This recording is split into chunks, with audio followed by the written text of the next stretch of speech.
भाई लोगों, डंकी का ऑफिशियल ट्रेलर आ चुका है एंड इस 3 मिनट के ट्रेलर में कॉमेडी, एक्शन, इमोशन, ट्रेजेडी और स्पोर्ट्स के साथ साथ देशभक्ति सब कुछ देखने को मिल जाता है। मान गए भाई हिरानी सर को, उनकी एडिटिंग को। इस ट्रेलर ने आज फिर से ये साबित कर दिया कि वो ग्रेट क्यों है एंड साथ ही उनकी रिसर्च को भी। इस तरह उन्होंने टीजर को ड्रॉप 1 और बाकी 2 सॉन्ग को ड्रॉप 2 और 3 के नाम से रिलीज किया एंड अब ऑफिशियल ट्रेलर को ड्रॉप 4 से। अब कुछ लोगों को ये बस मार्केटिंग स्ट्रेटेजी लग रही होगी, बट ऐसा बिल्कुल भी नहीं है। इसके पीछे का अब सच जानोगे ना तो आपके होश उड़ जाएंगे। चलो मैं बता देता हूँ। तो जनरली होता यूं है कि डंकी रूट पर जितने भी लोग जाते हैं ना, उनको अलग अलग ग्रुप में बांट दिया जाता है। और जब आप डंकी रूट पर जाते हो तो डंकी रूट पर कई सारे स्टेजेस होते हैं, मतलब मल्टीपल हैंडलर्स। और जब एक ग्रुप स्टेज 1 यानी एक हैंडलर से दूसरे हैंडलर के पास जाता है तो उनको कहा जाता है ड्रॉप 1। और जब दूसरा हैंडलर तीसरे हैंडलर के पास इन ग्रुप को भेजता है तो तीसरा हैंडलर इन ग्रुप को नाम देता है ड्रॉप 2।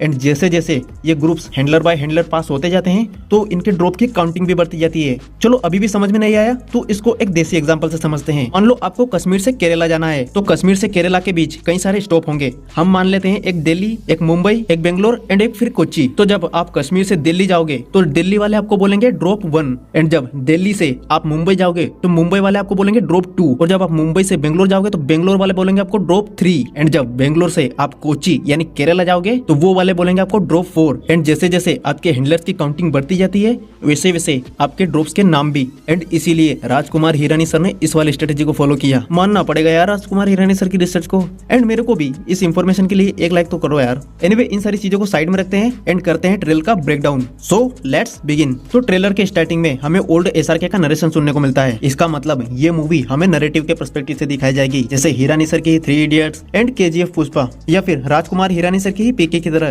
जिसमें नरेटर आधी मूवी में तो स्टोरी सुनाता है और आधी मूवी के बाद उसी नरेटर की स्टोरी हमको दिखाई जाती है। एंड मुझे लगता है कि ये भी पीके वाले स्ट्रक्चर को ही फॉलो करेगी, क्योंकि एसआरके का एक डायलॉग इसका हिंट देता है जब वो कहते हैं 25 साल पहले इसकी शुरुआत भी मैंने की थी और अब इसको खत्म भी मैं ही करूंगा। एंड व्हाट अ कोइंसिडेंस, सच में 2023 की शुरुआत भी उन्होंने अपने पठान से की थी एंड अब इसका अंत भी वो डंकी से करने वाले हैं। Anyway, back to the point. तो ट्रेलर के स्टार्टिंग में वो कहते हैं कि कहानी की शुरुआत 1995 में होती है, जब वो लालटू में अपना कदम रखते हैं। वैसे देखा जाए तो उनकी सच में शुरुआत 1995 से हुई थी, जब उनकी डीडीएलजे आई थी। एंड ये सरसों के खेत और ये ट्रेन, मुझे तो उसी का रेफरेंस लगता है। Anyway, back to the point. तो 1995 में वो लालटू में कदम रखते हैं। अब वो लालटू में क्यों आए वो तो हमें मूवी में ही पता चलेगा, पर उनके कॉस्ट्यूम को देखकर लगता है कि वो एक फौजी होंगे शायद। तो अब लालटू में आने के बाद उनको 4 लोग मिलते हैं, सुखी, मन्नू, बुग्गू और बल्ली। ये 4 लोग लंदन जाना चाहते हैं, पर लंदन जाने के लिए इनको अंग्रेजी सीखनी पड़ेगी और इसीलिए वो कोचिंग ज्वाइन करते हैं गुलाटी सर की।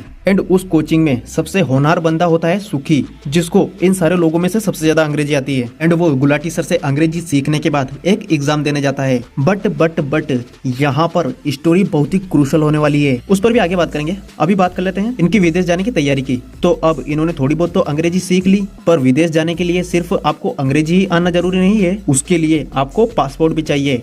एंड शायद वो भी उनको मिल जाएगा, क्योंकि इस वाले सीन में हार्डी जिससे बात कर रहा होता है तो प्रोबेबली ये पासपोर्ट बनाने वाला ही है। और यहाँ पर जो हार्डी ने कपड़े पहने हैं वो हम यहाँ पर भी देख सकते हैं। एंड इनकी खुशी को देखकर लगता है कि इनको पासपोर्ट मिल भी गया। अब कंटिन्यू करते हैं एग्जाम वाली स्टोरी को।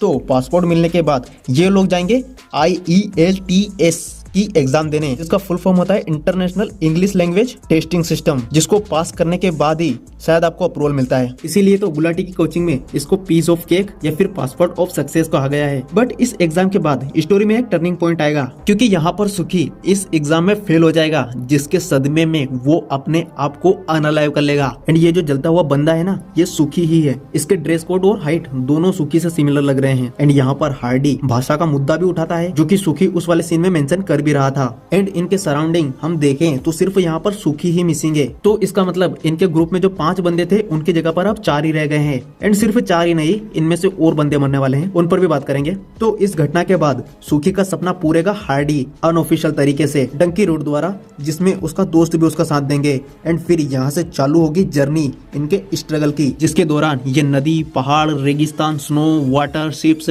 ट्रेन्स सभी जगहों पर ट्रेवल करते हुए हमें दिखने वाले हैं। एंड इन सब के चलते इनको कई सारी दिक्कतें आने वाली है। जैसे इस वाले सीन में ये बोट से जा रहे हैं तो इन पर हमला हो जाता है नाइट में, क्योंकि यहाँ पर जो हार्डी ने कपड़े पहने हैं वो यहाँ पर हमको इस वाले सीन में भी दिख जाते हैं।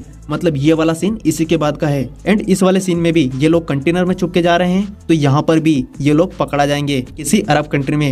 एंड यहाँ पर आप इस कंटेनर वाले सीन में नोटिस करो तो यहाँ पर ये सिर्फ 3 लोग हैं, हार्डी, ये मन्नू एंड एक और ये बंदा। वो सिर्फ यहाँ पर ही नहीं, यहाँ स्नो वाले सीन में भी ये 3 ही लोग को हम नोटिस कर सकते हैं। एंड यहाँ ट्रेन पर सिर्फ 2 और विदेश जाने के बाद ये चर्च वाले सीन में भी हार्डी और मन्नू ही दिखाई देते हैं हमको, और एयरपोर्ट वाले सीन में भी। इसका मतलब इनमें से कई सारे लोग मरने वाले हैं। एंड ये स्टोरी जितनी आपको सिंपल लग रही है उतनी सिंपल है नहीं, और इसीलिए मैंने वीडियो की स्टार्टिंग में कहा था, मान गए भाई हिरानी सर को। इतना दिखाने के बाद भी इतना कुछ छुपाया। What a editing sir, what a editing. And editing पर ही बात निकली है तो ट्रेलर के स्टार्टिंग के 43 सेकेंड तक हमको ओल्ड हार्डी के वॉइस सुनने को मिलती है, बट जो स्मूथली ट्रांजैक्शन से यंग हार्डी के वॉइस में ट्रांजैक्शन हुआ है वो इतना स्मूथली हुआ है कि किसी ने नोटिस भी नहीं किया होगा। अगर नहीं किया नोटिस तो अभी जाकर देखो। एंड ये जो ओल्ड हार्डी हमको देखने को मिलता है ट्रेलर के लास्ट में, इसको देखकर डीडीएलजे की याद नहीं आ गई यार? इस 3 मिनट के ट्रेलर में डीडीएलजे के इतने सारे रेफरेंस हैं तो मूवी में कितने होंगे? और रेफरेंस की ही बात हो रही है